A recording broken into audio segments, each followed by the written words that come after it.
டெல்லி விமான நிலையத்தில் திருச்சி சிவாவை அடித்ததாக சர்ச்சையில் சிக்கிய சசிகலா புஷ்பா எம்பி தம் உயிருக்கு அச்சுறுத்தல் இருப்பதாக மாநிலங்களவையில் முறையிட்டிருக்கிறார்.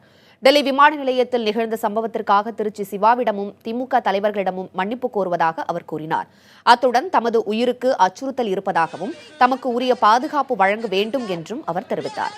தமது கணவர் மற்றும் குழந்தைகளுடன் பேச அனுமதி மறுக்கப்படுவதாகவும் சசிகலா புஷ்பா எம்பி முறையிட்டார். Unconditional apology from Mr. Trichy Shiva, who is a very decent fellow.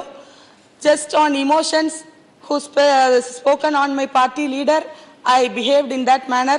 I'm getting excuse and apology from Trichy Shiva and from DMK leaders also. Number one. Number two, sir, I have life threat. உயிருக்கு அச்சுறுத்தல் இருப்பதாக மாநிலங்களவையில் சசிகலா புஷ்பா கூறியதை அடுத்து டெல்லியில் உள்ள அவரது இல்லத்திற்கு 2 காவலர்கள் பாதுகாப்பு பணியில் ஈடுபடுத்தப்பட்டுள்ளனர். மாநிலங்களவையில் முன்னதாக பேசிய சசிகலா புஷ்பாவிடம் அவை உறுப்பினர்களுக்கு முழு பாதுகாப்பு அளிக்கப்படும் என்று மாநிலங்களவையின் துணைத் தலைவர் குரியன் உறுதியளித்திருந்தார்.